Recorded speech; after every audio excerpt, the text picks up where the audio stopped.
Okay. Which is that I've tried to model this class like it's still a little high school in that I make you do some writing exercises in class, and usually in college your teachers aren't going to give you the time to do that. But I tried to make it as much like the college seminar that you would get credit for taking if you pass this test, which means that we come to class and we just talk about the books for like almost the whole time, right?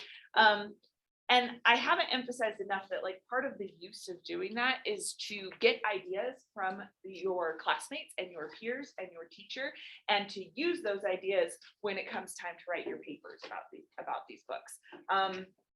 It's not stealing, because the whole sort of the whole atmosphere of seminar is supposed to be about sharing and academic like collaboration. So when people say things that you like, you just write them down, and then you are free to use those things that somebody said in your own paper. You're free to steal them and to plagiarize. No, not really plagiarize. You're free to sort of expand on those. So while you're taking notes, you might be inspired by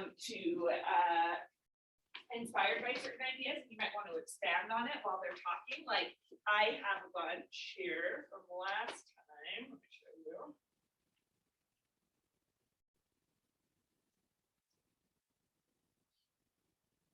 So the presentation yesterday in my other class was great. And I was very much inspired as I was taking notes. I have like, this was kind of like from theirs, and then this. So they talked for about 30 minutes and I had about this much to say about it. And then I started to like think about what those ideas meant according to my own ideas of the play. And I kind of started to elaborate in my notes. Like I was listening, but I also was jotting down some of my own ideas, so that it becomes a really active listening process. That's what I want you to have in mind as you're listening to them talk. So as we're having discussions, because I'm assuming it probably includes some component of discussion, make sure you're jotting things down that you find interesting. And that is all to say that you'll be kind of held accountable for taking notes today, because your prompt for next time is just you uploading your notes. I think I have you transcribing what you think was the most interesting from the discussion. I might have you take the actual picture of your notes and just submitting it that way. I can't remember now, but your notes become the prompt for next time. So take notes as you are listening.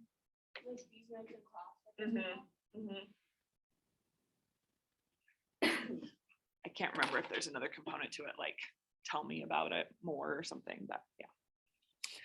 Okay, so we have scenes 1 and 2, then come on up here. Tell us all about the book. What was that? Erase everything on the board. Yeah. I don't need that anymore. Okay. Sorry about that.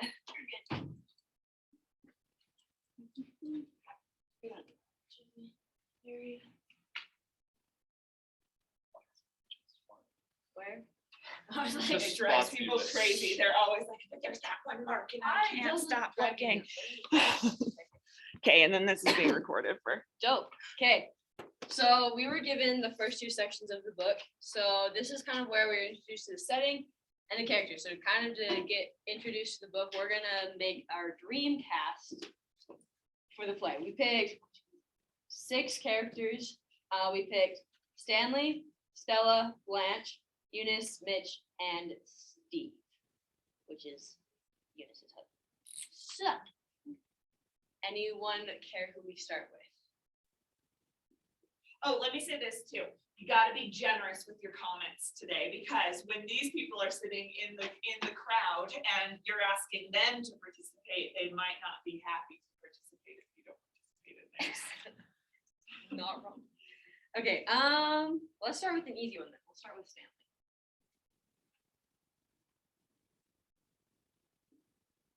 Stanley's gotta be, He's gonna be hot. someone big too, like can't be Tom. No, please don't do Tom Holland. Stanley. Please don't. Stanley? For Tom Holland? Yeah, Stanley's. Oh, So not guys- Tom Holland. I was thinking Tom Hardy. Oh no. Oh. But you could do like a Channing Tatum or like someone. What about Chris Pratt? Chris Pratt. He's too lovable. I know, like he's Not too anymore.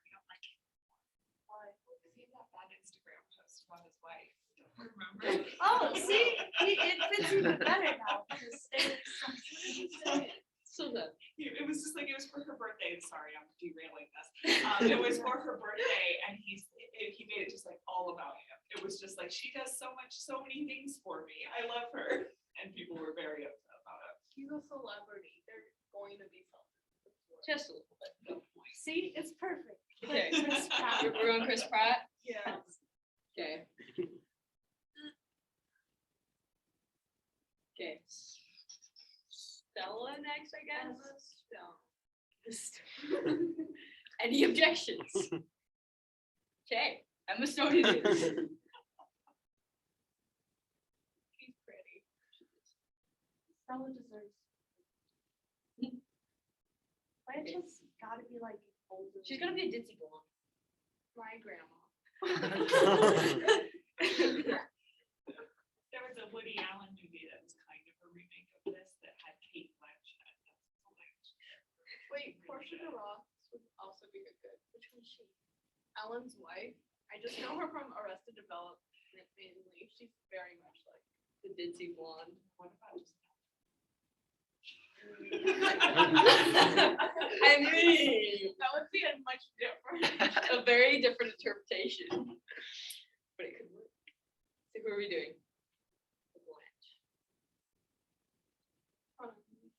Blanche. Use Google if you need to. This is- Look up characters. This is, Did you look up ditzy Portia. blondes? That's what I did. Who did it pull? I can't remember. this is All I Portia. can think about is Legally Blonde. That's what he could think of. Yeah, Yeah. we're on the same like. She Okay, wait, how do you spell it then? Portia.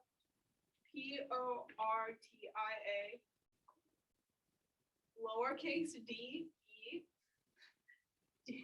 And then ROIS. Different word. ROIS. Oh, wait, what? capital R? Capital R. Sorry. What? OSSI. This works because she's also had a lot of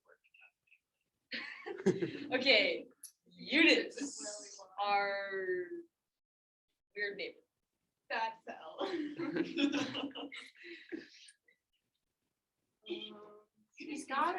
Older. Like She's gotta be older and like I don't know, ugly. a little ugly. Why would she be ugly? Well, no, I just feel like she shouldn't be like the bombshell gorgeous child. So exactly. Like brown hair. Or like the one that always gets like the supporting character. Ellen would not like to be a supporting character. I mean, is Dory considered a supporting character? She has her own movie. Now she does. And she literally leads Finding Nemo. She's the one that found Nemo. Susan Sarandon. She's too old. Like, Susan Sarandon Just from go back in Memories. time and make her younger. Yeah, that's true. Because I was thinking like a Helena, but like a young Helena, you know, who played Bellatrix. Could work. I don't know. Where are we going with?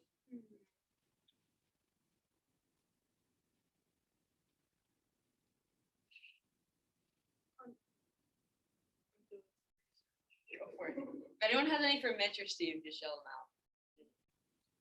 For Eunice, she's a little old, but Jessica Lange would be a good. We're going with that one? Yes? Okay, we'll go for it. You say Lang or Lane? It's G E. I don't know if I pronounced her name. That's fine. Okay, two more. Mitch and Steve. We've got Mitch is ugly. the boyfriend. No, see, I was thinking that guy from, that's in West Side Story now, that Ansel, what's his name, from Baby Driver? That ended up getting me too. You know who I'm talking about. He's one of yours. He's like around your age. Ansel Elgort. Yeah, Ew. him. You know who I'm talking about? Yeah. But no. Mitch is supposed to be black. Yeah, He is glad. This guy. Okay, but he's is supposed to not. be a younger guy.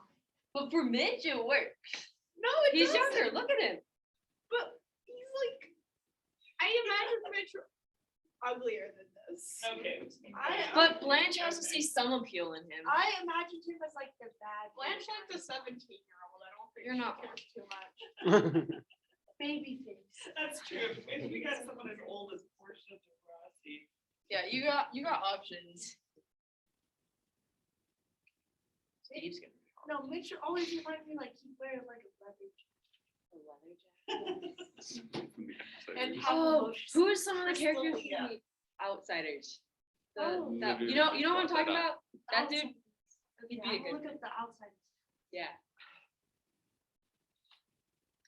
They're all really old now. Now, What are those outsiders? I remember watching the. Are you talking about the 80s Outsiders? yeah, you know, I remember watching Watching for the. Coppola one? that movie made me cry. We watched The Outsiders. Are you talking about Rob Lowe? I don't know. Rob Lowe would be a good come pick option. come pick your. He's a little old. Let's but- see. See, I feel like those would be good. I don't know. Which one do we think is a good one? I don't know which one's the hottest Let me see. or the non-hottest. Karate Kid. Ooh, he's old now. Patrick Swayze. Let's see who else is in this. Charlie Sheen or Martin. Charlie Sheen would No, be a that's good Martin option. Sheen. He's like in his 80s now. Tom Cruise is in The Outsiders. I forgot he's in The Outsiders. That's fine. Hmm. My laptop said. I think. Let's see, this guy's in a jacket. This guy's showing off his muscles. Which one do you think is like? Eeny, meeny, miny, mo. First one. Because she wants some honesty. It's Steve Carell. Oh, yes. How do you spell his last name? I can never get it right. Carrell. I think. Yeah, we're gonna go with okay, Steve. The Steve is Steve. Steve is Eunice's husband, so the abusive, upstairs, White, old. old, ugly. Steve Buscemi. There we go. Steve Buscemi. Okay. Matches name and everything. How do you spell? You're never gonna be able to spell that. Steve. We're just gonna do Steve B. Okay. So now that we have our dream cast, we're gonna start Interesting movie. I'm very. just a proud. little bit. We're gonna start going in and just analyzing 3 of our main characters, kind of seeing if we still think these, I guess, fit it. So we're gonna analyze Stanley, Stella, and Blanche. So grab your books and we're gonna look at a couple of their monologues that are their first monologues that introduce us to them. David. So Do you need the page numbers? I got paid him. Good job. Memory. Should have We can double check. Which one are you using? done.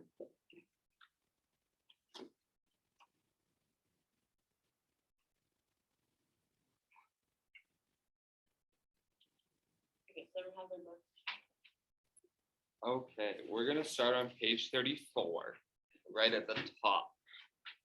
So that's the scene. Stanley starts to look at these feathers first. But this is where Stanley is going through all of Blanche's stuff and like talking to Stella about it and everything. So it says, look at these feathers and furs that she come here to preen herself in. What's this here? A solid gold dress, I believe. And this one, what is these here? Fox pieces. Genuine fox fur pieces, a half a mile long. Where are your fox pieces, Stella? Bushy snow white ones, no less. Where are your white fox pieces? And then just a little bit down. I got an acquaintance who deals in this sort of merchandise. I'll have him in here to appraise it. I'm willing to bet you there's $1,000 invested in this stuff here. And so we see one that Stanley is trying to make Blanche seem like she's covering something up with all these expensive items, but also I think that Stanley here is a little jealous that Stella doesn't have these and Blanche does. What do you guys think about what these passage here kind of reveals about Stanley? he has no understanding of persons. He just comes in her room as much as I hate. just comes into her room, goes through his stuff and is like, Stella, your sister clearly has messed up stuff going. She has all this fancy stuff and you don't have anything. It's just no person. And I think we see that later on with in scene 3 when he hits Stella, and then he kind of just gets up all in her face when she tries to just talk to him, and so we see that he doesn't know where the line is with people that he interacts with.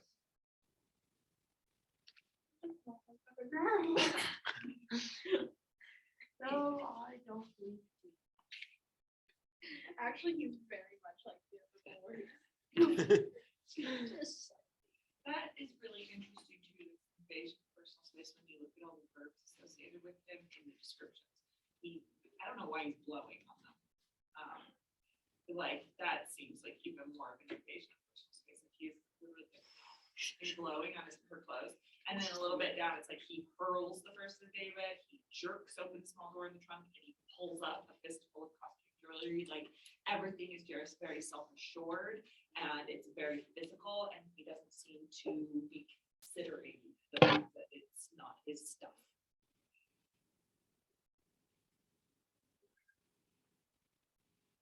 Yeah, but Well, I think he also, his monologue also proves that he really cares about Stella. I mean, even though he does abuse her, but you can kind of see that he wishes Stella had this stuff, but he's also worried that Blanche is trying to swindle Stella, even though Blanche already has some other things.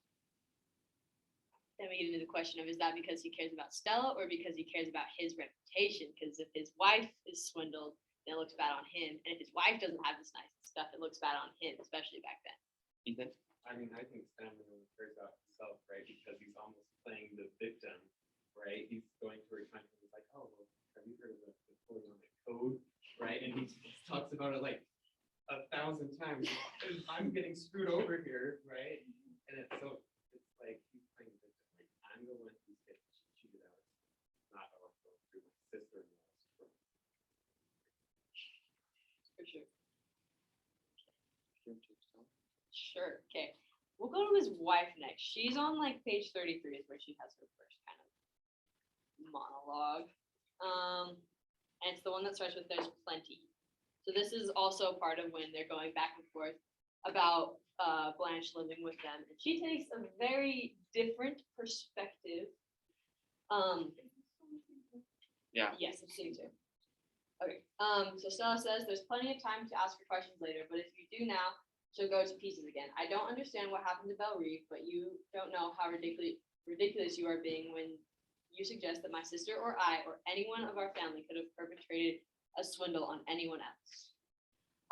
So we see here that Stella's kind of in denial.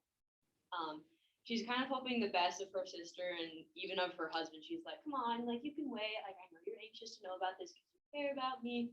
But she's kind of just hoping the best of everyone and kind of ignoring all the bad things that have happened between her sister and Stanley both. Another thing is like she has a very different perspective of losing Belle Reeve. Stanley sees it as a swindle. She sees it as, oh, it's just something that happened. It's fine. So what do you guys think about Stella in contrast, especially to Stanley in this section? I feel like Stella, to an extent, kind of represents like innocence. But she's the only one who's like actually a decent person. Does staying with an abusive husband make her not decent, or is that just excuse? I said innocent. Yeah. Yeah.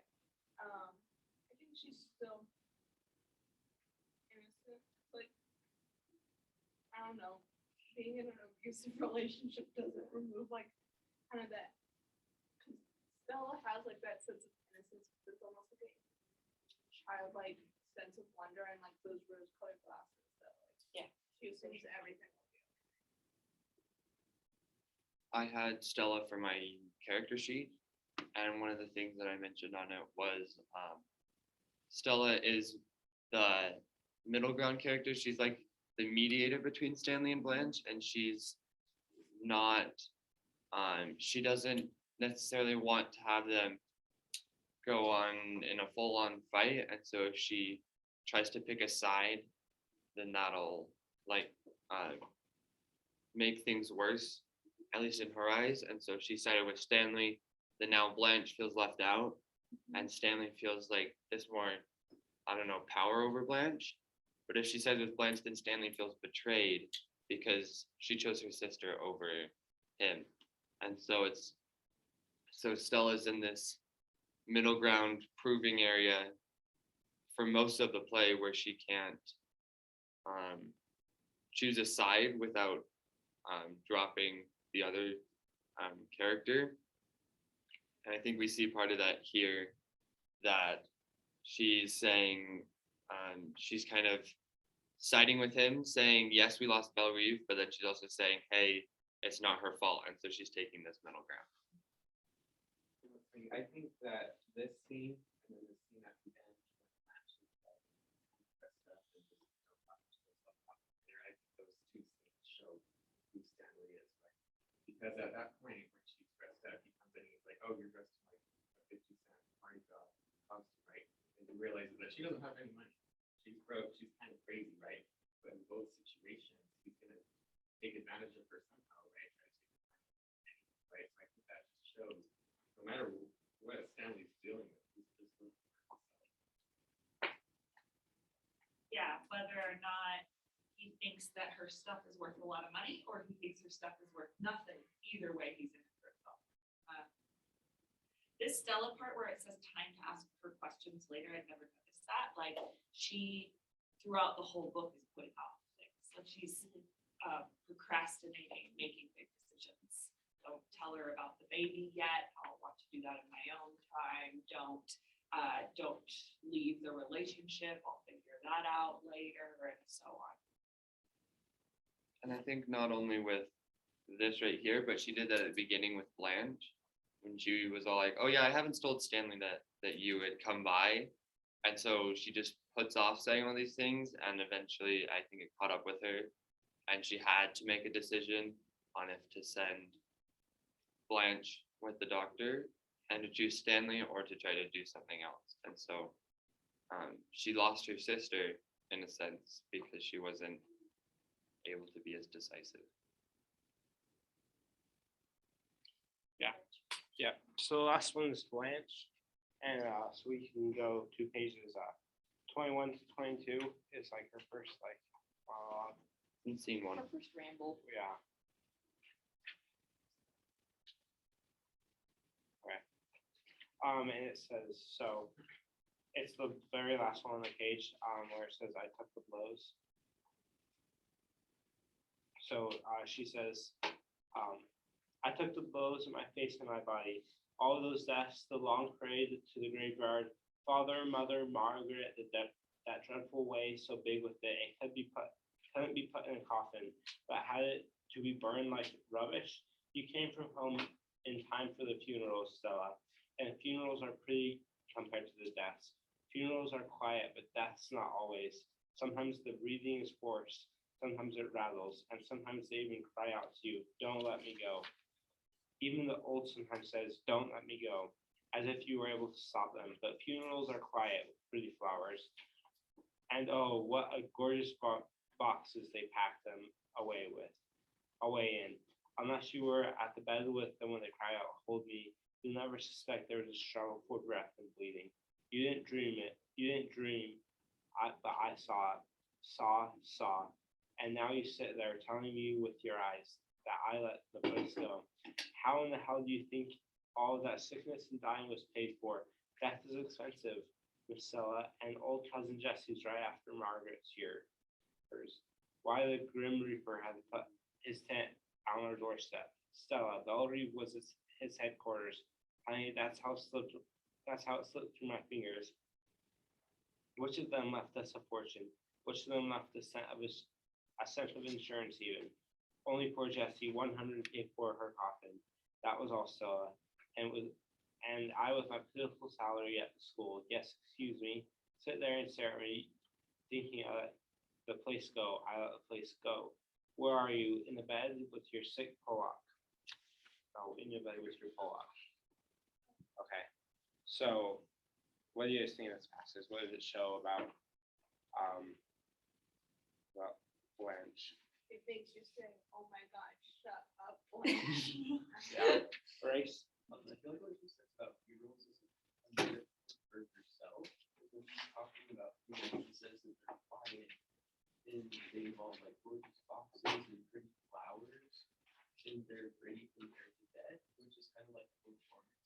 It's not that underneath she's dealing with like kind of serious things, like dealing with all of those deaths. She's very dramatic.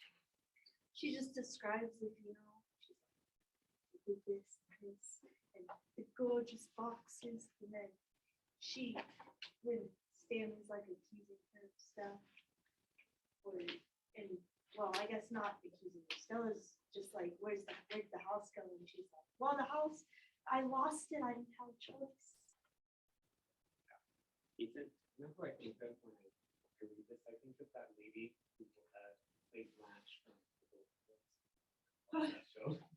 Just the way that she talks, it's like that Southern belle, right? And I think that that's just her personality, but it's definitely very different. Throughout the book, like just from the start, just like you said, it's kind of a I kind of think, I don't know, but I think that character's really named after this. But you guys are so mean to Blanche, I'm sorry, I have to say. Like, she's talking about everyone she knows dying and her having to pieces.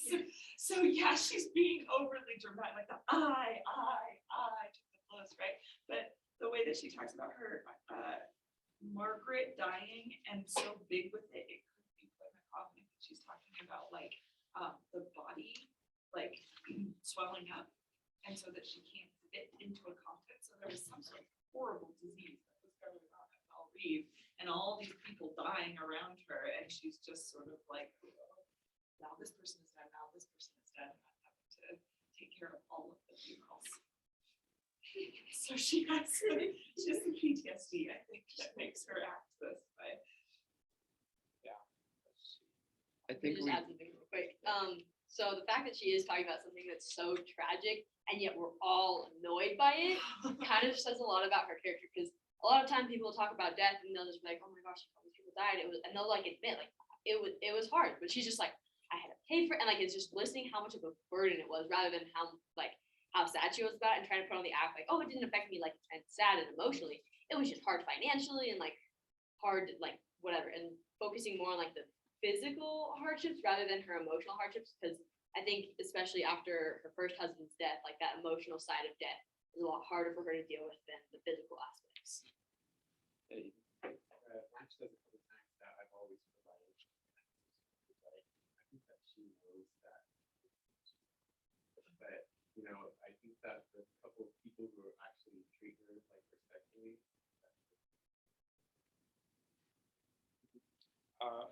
Gavin? But I also think throughout the whole play, she always has this performance. And I think that this performance is one where kind of the humanity side of Blanche, where we get more of her honest feelings rather than it's kind of all planned out. This is where she's letting loose almost. Sammy? I think in a sense, her coming here, especially she goes from the streetcar named Desire, the one called Cemeteries. I think it represents how coming here to stay with Stanley and Stella is in a sense kind of what happens after her social death. So she's kind of also picking up like the pieces of her own life. One more thing I noticed was, so like at the top of page 22, she says, even the old sometimes say, don't let me go, as if you were able to stop them. This, I feel like this also represents her. Like, she's really scared about being old and like growing old. Maybe this is where she gets it. Like, she sees like some older people in her life, like dying from old age, and like she realizes that you can't stop it, and that might be where like her fear comes from growing old, is because all these people around her who are growing old and dying, and she knows that she can't stop it because of that experience. So And at the end of the play, we also see what she says here, the "don't let me go" part. I think we see her go through the same aspect of how she described all of her relatives dying, that she's getting taken away by the doctor, and then when she realizes that it's not somebody she was expecting to come to the door, she's like, "Oh no, I can't go with them. I forgot this thing," and she's delaying her quote unquote death when she gets taken by the doctor, and so she's saying, "Don't let me go." But then Stella and Stanley aren't able to stop them because Blanche is going crazy, and so the doctor's here to help her, but she just doesn't realize that. And yet, as I said, she has PTSD. The little section ends with her saying a racial slur and being crude. So it's like, it's also like in bed with your Pollock, like it's also the way that she tries to use her tragedy to establish her own superiority again. It's really off-putting. Our grandparents. You're really relating to them. You don't know my grandparents. Okay, so now that we've had that wonderful discussion, we have a little bit of a writing prompt. We've done this prompt before when we were talking about Pemberley, but that is a very different estate than the estate that all of these characters are living in. Another thing is like it talks about metaphorical and also physical houses. So you could even talk about like Blanche's acting as a kind of house protection for her. Just writing it up on the board. But anyways, it's the one about housing and what role the house or like the setting plays in these characters and also in the theme of the book as a whole. Because this is where we're first introduced to the characters and like their kind of personality housing and then also their physical setting of the house. So feel free to use Pride and Prejudice to podcast. So what are we supposed to write? You write the prompt. So are we writing like just a free Yeah. response Um, to it? Kind of just like, here's all of our thoughts. Let's do an introductory paragraph for it. So, but really focus on like that thesis of the idea. But just do the introductory paragraph. And it's not gonna be amazing because we're short on time, but You're fine. go for it. I'm not gonna cut you off.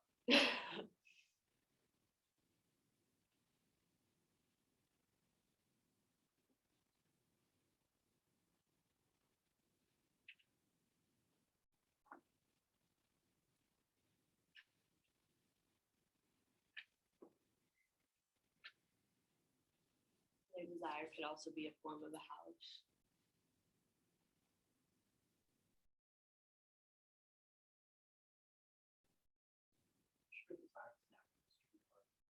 It is. And the house is actually a house.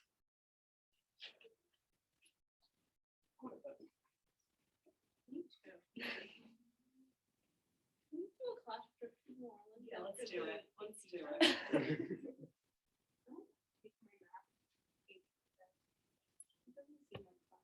was. You're also weird. I enjoyed it. It was a fun one. You're math. Which math were you in? AB. So it was weird. Me too. But I'm also very stubborn. Yes, there's the prompt. So in many words, explanation, houses take on symbolic points, may be literal or unconventional, analyze how they can contribute to interaction of work ethic.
one more minute to wrap up your guys' thoughts.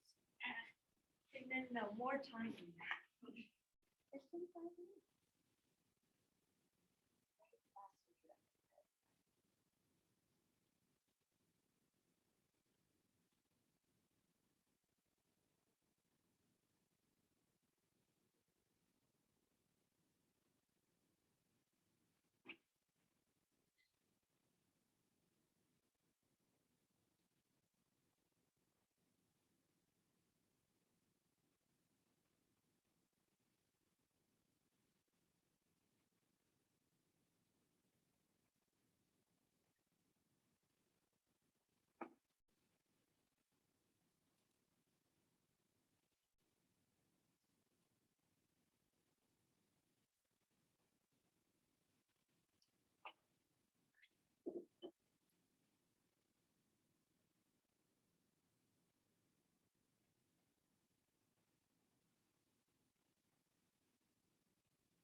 Okay, wrap up that last sentence.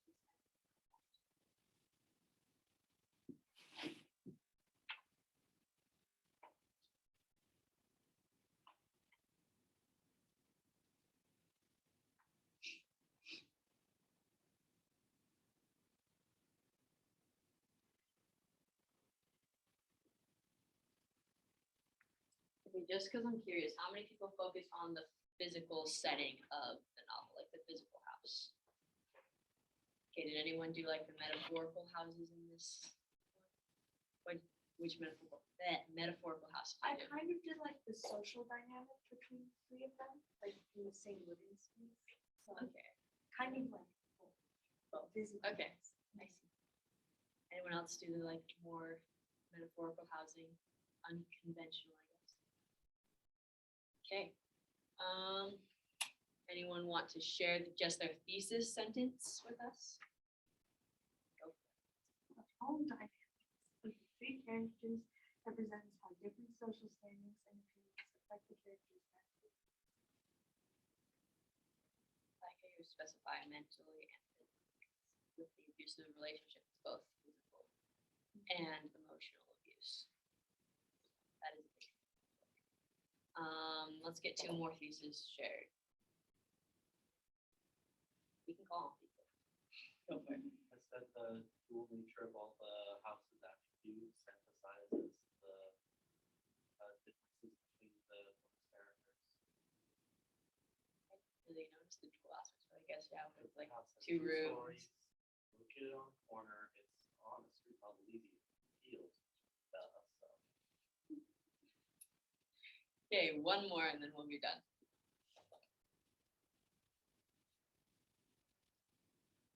Burning desire, just a thesis.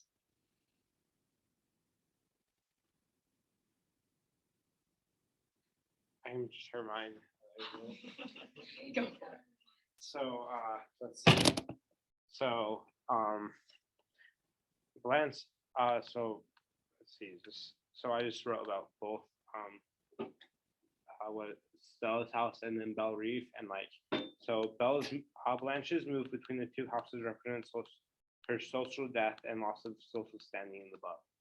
And like, that's what most of the book's about. So just like how she moved from like this great big grand house into a Belle Reeve, which is a lot. I mean, from Belle Reeve into this like really the slums of New Orleans, and like it was like a big change that like almost represents her social death, and like the comparison between the two houses that they lived in before and now.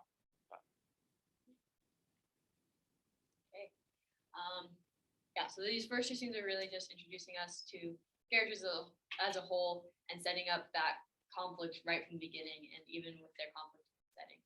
So these first two scenes are really important for setting like the tone for the rest of the novel. Awesome. I want to say with your thesis statement that you guys just wrote, make sure you also have a theme in there, because all three thesis statements were about a specific character. And that makes sense because we're really focusing on the first two scenes, and so without looking at the end of the book, we don't like get into the theme yet. But I'm gonna give you a couple more minutes now to make sure you've got a theme in your little intro that you wrote. So what do you think these little aspects about the characters that are revealed sort of tell us about human nature overall, or some sort of truth about humanity? What does Blanche's social death tell us about social death more generally?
Okay.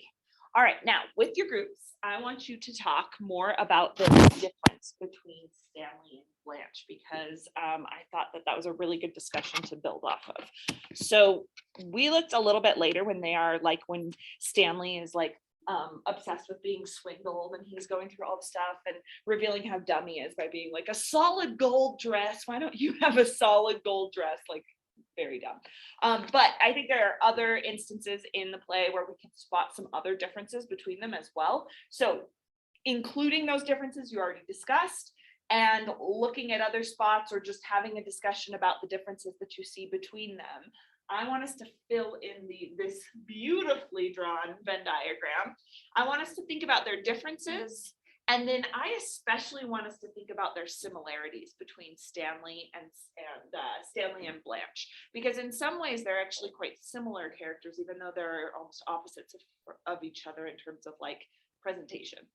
So you're going to talk as you think of something good. You'll come up here and you will fill it in on our Venn diagram. We are going to fill in the whole space, right? Normal, and we're going to fill in the whole space.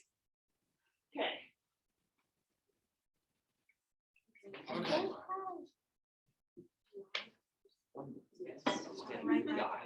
are also physically. Good start. What, like, you never like that one season. I feel like I think Stanley's a bit more they're both manipulative. kind of honest. I don't know if it's focused on. Okay. They go about it in different ways. Yeah.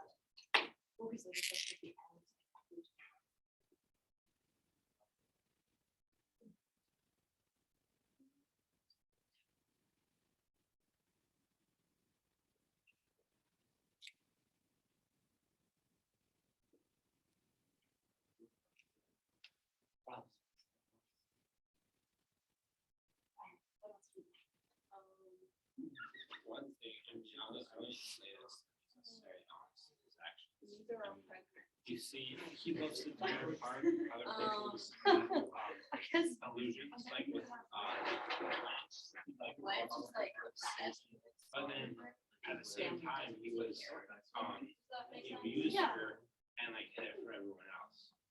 And so he's not. They're both more clear and Very. Instead of honesty. But yet neither pregnant.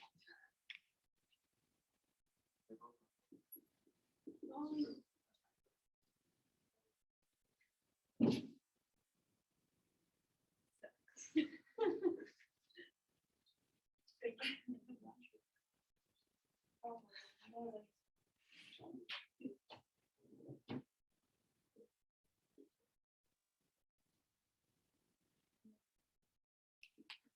What else?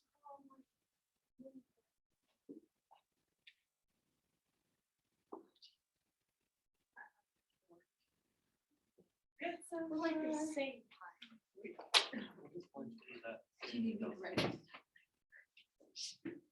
Alright, well, I'll stand. I feel like Blanche mom. Yeah, alright. You know? She's like, she's so much romantic. More like, more romantic emotion. Emotionally romantic.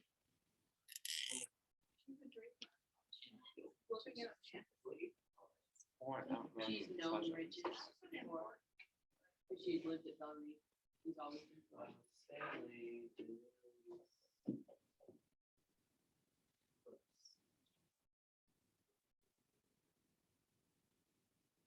He lives in anger, and she lives in a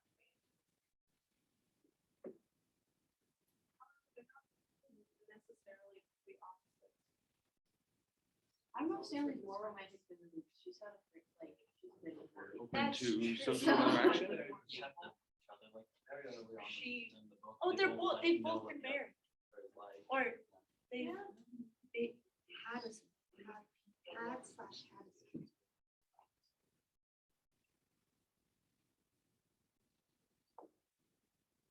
Okay, I'm gonna have you turn to two places to keep going with this. Page 5, bottom of the page, just very beginning of the book. This is the physical description of Blanche. And then page 24 at the bottom, this is still in scene 1. And in the italics again, that is the physical description of Stanley. And you can take a lot out of close reads of those two little bits to describe, especially their differences. Oh, she's like a southern.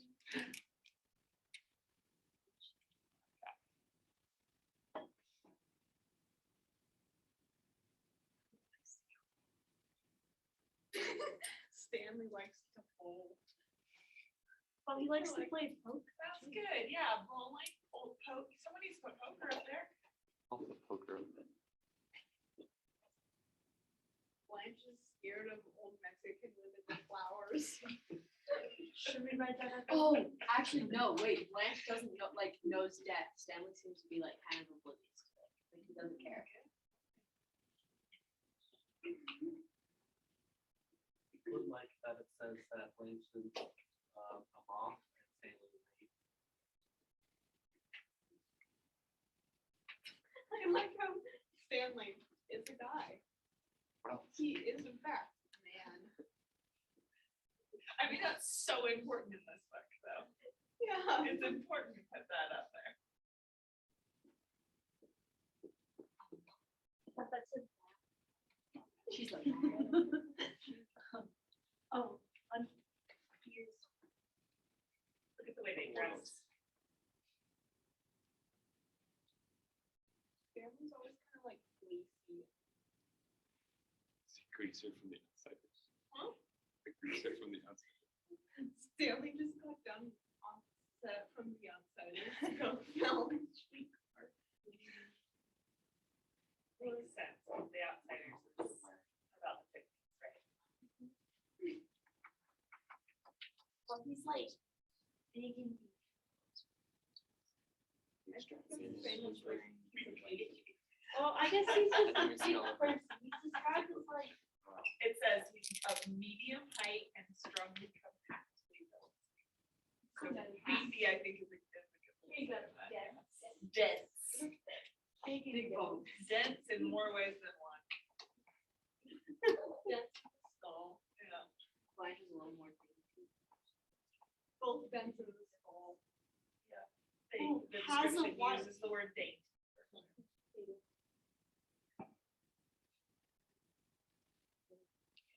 With one or two. I don't know that fancily is a word. Should I do? Google. You can put it up there, but I'm not sure There. to spell it, 'cause I'm That not works. sure, yeah. Maybe it is. Or you still got white space on there.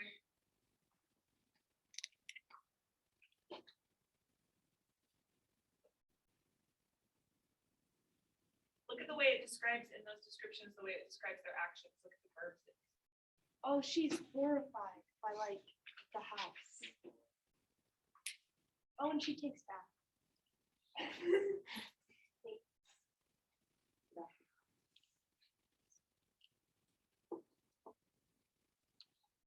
I think Stanley being more sexual in nature makes him seem normal, whereas Blanche being sexual in nature makes her seem like a whore. And then Okay, you can write it more. If you don't want to. I don't think I could spell. I'm gonna take this and write the exact quote.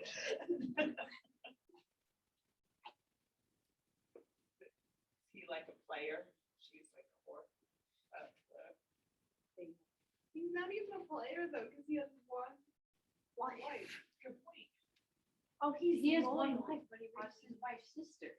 Yeah, that's true, and it does say he sizes women up at a glance with sexual classifications, crude images flashing into his mind and determining the way he smiles at them. I guess they both sexually harass. Yes, they both are Yes. sexual predators. Blanche just makes him think it's their Yes. idea. So Blanche is manipulative. We in need her a lesson sexual in prejudice. consent from both of them, yes. It's the 50s, everyone needed a lesson on consent. I don't know how to. No one. 1950s, Okay. sex ed, or they're in the like 20s and 30s, so early 1940s sex ed probably wasn't it. There's a channel on Roku where you can watch all these old movies, so like school, like educational. Like, you know how she always And does so her slow slow solving. I'm gonna watch. I've seen like She like stands and there, I'm she's like, sorry, wow. like you go watch like old She's just- commercials and stuff from like the 40s and 50s. And I But really. you know what I'm trying to say, like, the, well the dressed. shoulders cut put together, so like, she likes to look, Yeah, right. Put together. like it's essentially saying like a man like has hair grounds coats for because she's not divorce so because good. white Up men here. have a bad cup of coffee. Okay, this is a great looking Venn diagram. Let's look at these sections together now. So Blanche comes into the setting on the bottom of page 5. Comes around the corner carrying a valise, not a suitcase, but a valise. And I think right then, just that word choice associated with her valise is just a little bit fancier. So we don't have anything up here that I see about wealth. What should we say about Blanche's relationship to wealth? Blanche Fake. looks. It's a Okay. Okay. Looks it's a fantasy version of one. wealthy. She's also known well in the past. Fanatical. Okay, but it's fantasy. But has been wealthy. So it's almost like this desperation to maintain it, maybe. Kind of a faux sophistication she's got going on. And at first, Stanley is talking so much about being swindled. Oh, I'm not going to be swindled. I'm never swindled. No one's going to pull one over on me, right? And yet he falls for it because here he is holding up all the clothing and saying like, oh, look at all these fancy things, real diamonds, when it's just like, it's just rhinestones, or a solid gold dress when it is like not actually gold, right? So that faux sophistication fools Stanley at first, but we very quickly find out that she's not all that she appears to be. You know, when she's avoiding the light, suddenly we know, okay, this person is a little bit suspicious, you know. She looks at a slip of paper, then at the building, then again at the slip, and again at the building. Why do you think it's like this motion like that? Why do you think that's so significant to her character? What does it reveal about her personality? I think you've got it up here a little bit. Yeah. Okay, good. So we've got this idea of nervous, but there's also this second guessing idea. Financial guess. anxiety. A what? Like a financial. A financial anxiety. Socioeconomic anxiety. Yeah, she's second guessing it because she doesn't want to be here with all of these people too. So it's just like, I don't do I belong here? So she's so uncertain, right, about where she's going. She's second guessing herself. She's like, oh, I'm not sure. Do I have the place right? You compare that to Stanley, who to me, so my husband does this and drives me crazy. Gets off an elevator, right? You've never been in this building before. And instead of like looking around and seeing where the numbers go or like trying to find a map to find where you're supposed to go, he just barges off the elevator and starts walking. And if that means that he's going to have to go around twice, then that's what he'll do. His motions are like certain when he is going someplace. And that's always a stereotype, right? Like that men won't ask for directions like this way of just like, I will find it, no worries. And here's Blanche being like, oh, okay, I think this is it. I better ask around, So it's like also divided by like the feminine, the masculinity thing too. Her expression is one of shocked disbelief. There we go, socioeconomic anxiety. Her appearance is incongruous to the setting. She's daintily dressed in a white suit and a fluffy bodice, necklace and earrings of pearl, white gloves and hat, looking as if she was arriving at a summer tea or cocktail party in the Garden District. So let's talk about New Orleans for a second. You guys wrote your prompt about the setting. What did you say about New Orleans that seems to be important to how we understand the book?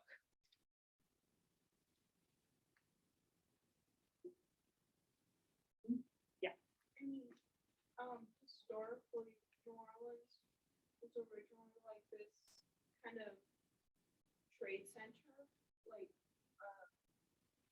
when with the early late 1700s, early 1800s, it started as this trade center, so it became a very wealthy city very quickly. But inside of it, there was a lot, since it was in the South with a lot of racism and stuff.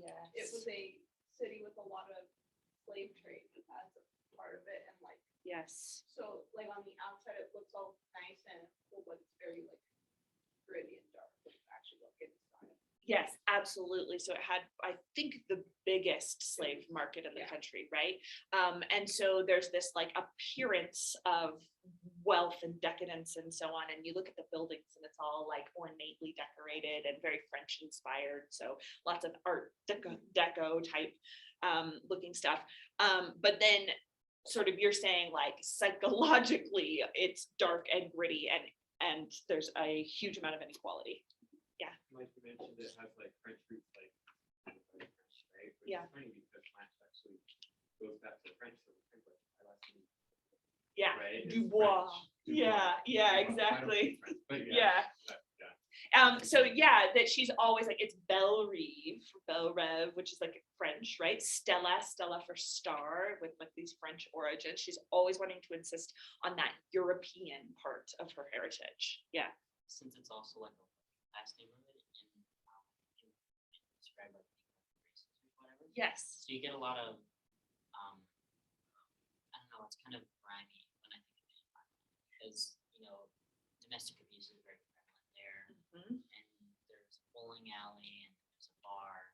So you get all these kind of lower class objects which make Yeah. sense more dirty. Yeah, totally. And yet it says it's a warm, easy intermingling of races too. And New Orleans, while it has this aspect of it that it is firmly has this history in the slave trade, right? It also has a reputation as being extremely multicultural. You have Creole culture, you have French culture, you have African culture, all of it sort of coming together.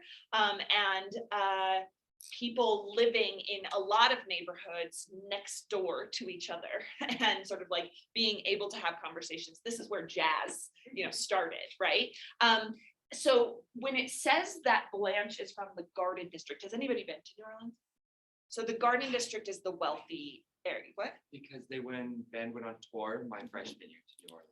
I wanted to go. Oh, so and you weren't badly. able to go because freshman year you can't? No, you can't go. Oh, bummer. Yeah. So New Orleans is it's such a cool city. The Garden District in New Orleans is where the rich people live. It's all of the houses are have columns and it's very ivy covered walls and all of that, like really wealthy. So when Hurricane Katrina happened, they made sure to divert all the water away from the Garden District so the Garden District wouldn't get flooded. Go flood the poor neighborhoods, but the Garden District, that's the jewel of New Orleans. We're gonna keep that like the way that it was, right? And it says that she looks like she belongs in the Garden District and she wears this color. And I think one thing very important here, whoop, I about spelled my name. There we go, that she's white. And that her whiteness is very important to her character. She wears white, and white can be a sign of purity and dress, brides wearing white on their wedding day, but whiteness as race is implied there too by saying that she belongs like in high tea in the Garden District. I was also thinking because white, it's not found very easily in nature, so it could also be a part of like it's unorganic, not natural. Oh yeah, I like that. Unnatural, and because when we compare that to what Stanley is wearing, that's so important. Kind of along like white, I mean, the idea of purity. Like wearing white as a wedding dress wasn't popular until Queen Victoria because most people couldn't afford to have this like fancy white dress Oh, because it's so hard to interesting. clean. Like, Interesting. so it also has this smell of like love. Yeah, and that kind of goes with all of her bathing too, I think. Grace? Yeah. Like, I think it's just that she's like wearing like protein.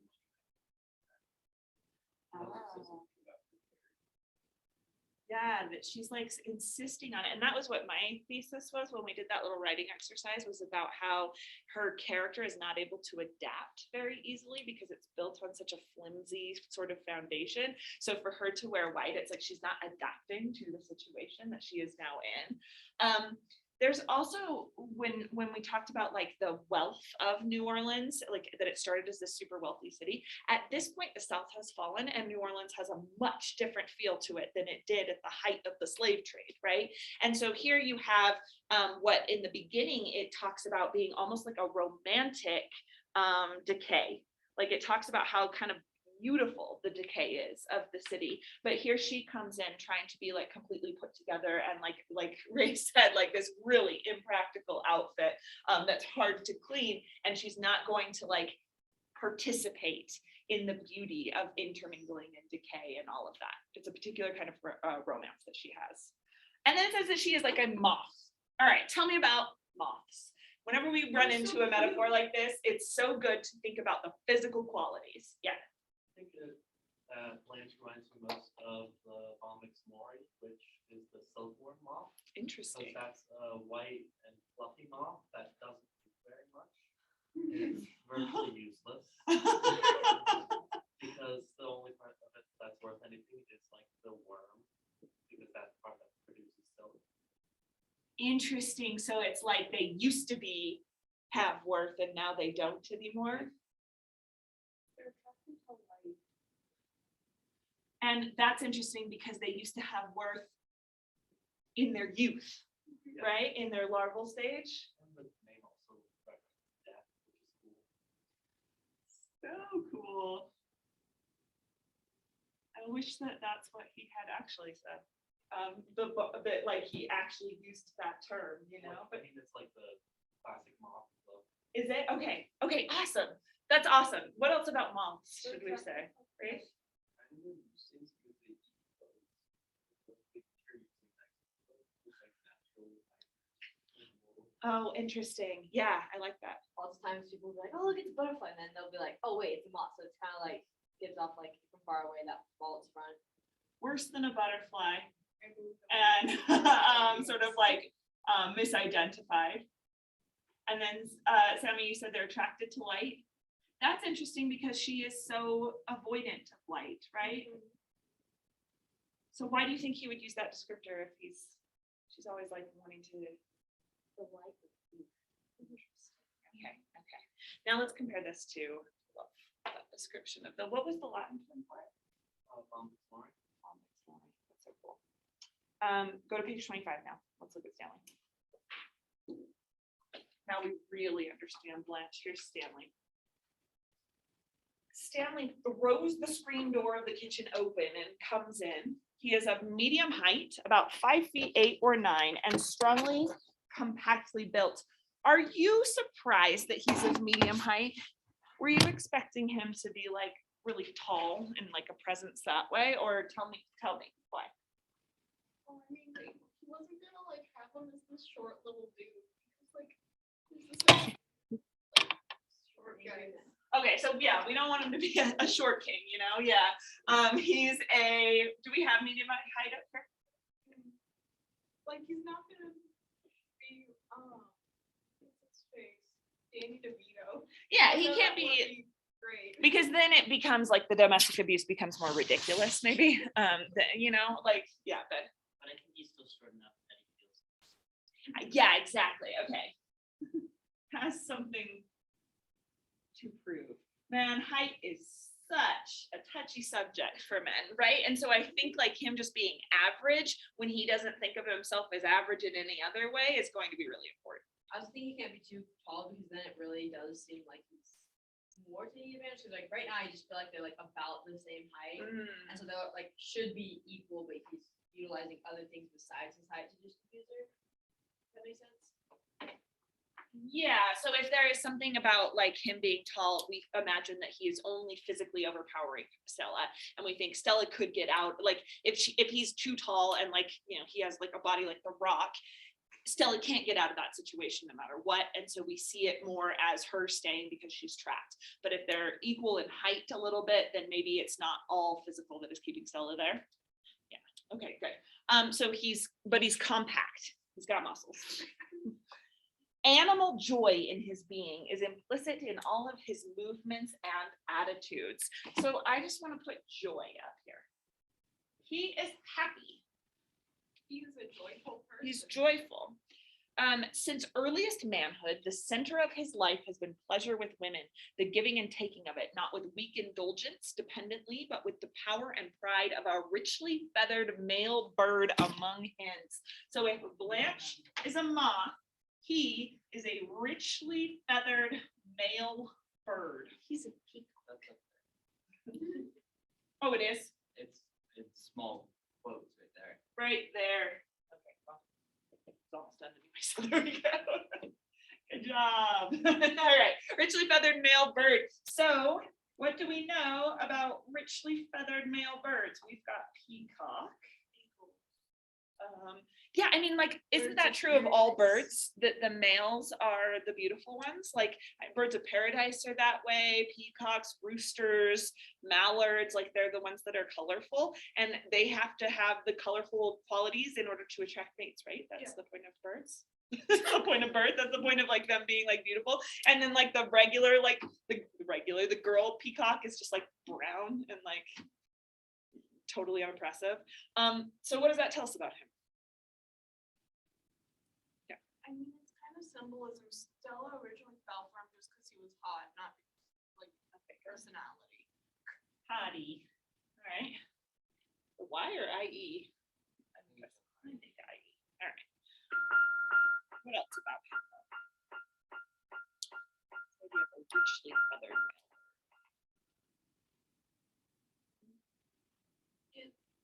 What was it saying richly, but also richly feathered male bird? It both.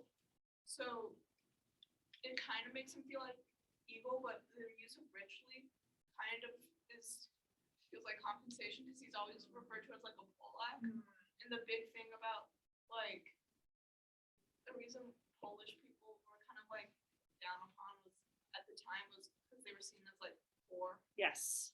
And Stanley is poor. I mean, Stanley is working class, basically. And so if he's not getting his value from money, he is getting his value from physical presence, the richly feathered part. Tell me more about richly feathered male birds. I think it suggests that he's out. Yeah. Yeah, and I think it's so important that he is seeing this like mating ritual as being a competition too.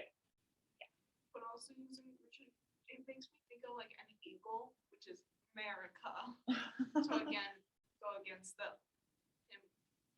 He really wants to prove that he's not Polish. Okay, there's also this predatory quality to it. Yeah. Okay, anything else we want to say about richly feathered male birds?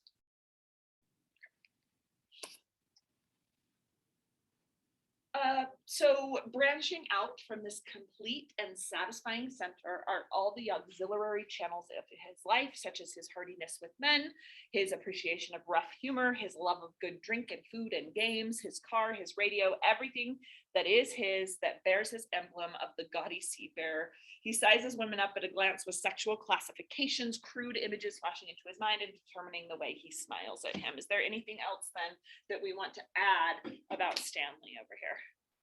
Based on that. Yeah, I think we have that kind of like in here. Oh, there we go. Yeah, exactly. They both have that kind of quality. There is something really interesting about the way it describes Stanley. It says that he has a complete and satisfying center.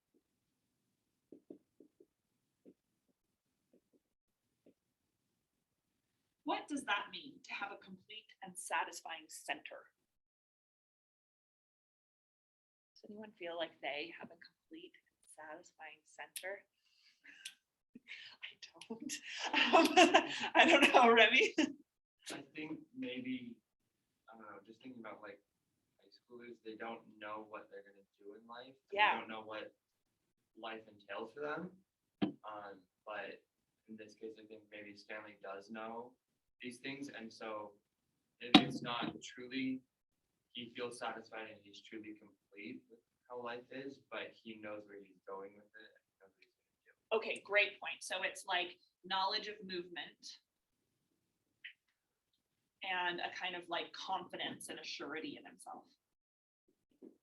You know, so it's like that idea, I like that, like it's almost like the elevator example again, like maybe he doesn't know exactly where he'll end up, the future, he's not predicting the future, but it doesn't matter because he knows himself, and so he can just go.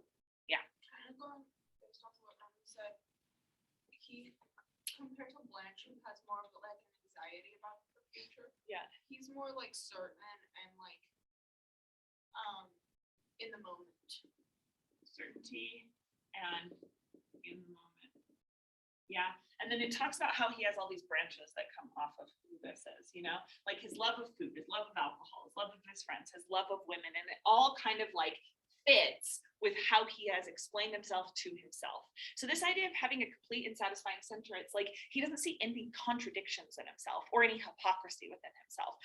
That's why I was like kind of laughing, like I don't feel like I have that. I feel like I have contradictions all the time. Sometimes I'm one way, sometimes the other. I don't know what my real personality is. It's really hard to define that. But with Stanley, I don't think he has those kinds of existential questions. I think he can just do because he has this center. Yeah. And I don't think he sees them in himself, but they're definitely there. And I think if like he actually stopped thinking about like women here for a couple seconds, he realized it, because like Yeah. he criticizes Blanche so much for putting on an act, and then he goes and straight up lies to his wife about what he's done, Yes. and like hides that from everyone around him. And so he's got those contradictions that other people like Blanche can see who have that anxiety, but he kind of ignores it himself. Yeah, so this is like an example of what his psyche is like to himself, right? But as we read the book, we see that it's not as complete, even if it is satisfying to him. Interesting. Then think about Blanche, though. Think about all of the different sort of poles she has on who she is. Like, she is trying to be young. She's trying to be rich. She's trying to be innocent. She's trying to be Southern. What else? What else is she trying to be? Yeah, family, valued, but she's also trying to talk about her desire and actually fulfill her desires. And we see the way that a lot of these things start to contradict themselves. Like for her to feel desire, but her to also be sort of portraying herself as young and innocent starts to conflict with itself. So she doesn't have that complete and satisfying center. Yeah. Back to the birds for a second. Yeah. There's this one bird that will collect little shiny trinkets, and that's how they decorate the nest to Uh-huh. attract females. And I think both of them do that in a sense, and they try to collect as many attributes in a sense about themselves to make them more appealing to others. Yeah, and yet somehow when Stanley does that, it just adds to his conception of himself and he's fine. You know, he's like, oh yeah, that's who I am. You know, that's how I get what I want. But when Blanche does that, everyone looks at her and she looks at herself and says, that's tacky, or that's, you know, that makes you, you know, promiscuous or whatever. You're trying too hard, etc. Yeah, yeah. One thing I just noticed is like, oftentimes a moth's only predator is like a bird, and where Stanley's described as a bird, and he's the one that ends up like taking Blanche down at the end of the novel. I think those two descriptions are super like important to their Oh yeah, character. absolutely, absolutely. That birds eat insects. Yeah. Asher. I also just looked it up and this Maury is also flightless. Interesting. Why do you think that's important? It's completely reliant on humans to survive. On the kindness of On them, strangers. Yeah. Sammy? Kind of going with how they both try to acquire different things. I feel like it's because Blanche, a lot of the things she tries to acquire are materialistic kind of additions to her life, whereas Stanley's kind of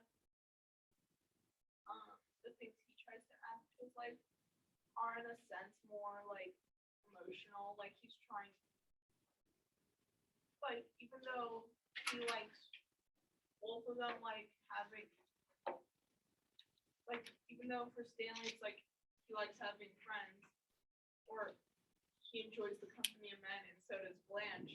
Yeah. It's in two very different senses. For Stanley, it's like I enjoy spending time having fun. Yeah. Whereas Blanche, it's like I want to fulfill this specific desire. Yes, yes. Okay, we're gonna end there. We're gonna do scenes 3 through 6 next time. So who's in the 3 through 6 group? And then is it Audrey or Christiane in that group too? No, both of them. Okay, awesome. Then we'll pick up with those scenes next time. So for your prompt, don't throw away your notes. You're doing something with those notes, What do you want us to which I do can't with that? exactly quite remember. What? What do you want us to do that with it? You're good. You'll get a score online. Oh, for the notes part of it. Yeah. Do you want us Do you want us say to submit like the present it? lesson? Submit your plan we lesson have? plan. There we go. That'll be your notes. I might I'll do get a it. picture of it. Yeah, I meant to tell you to take notes on this part, but Oh, Forgot. wow, no, I wrote notes. okay, we gotta raise. Wait. Oh, Oh, yeah. anyone else want to take a picture of our very good Venn diagram? It's gorgeous. The bees.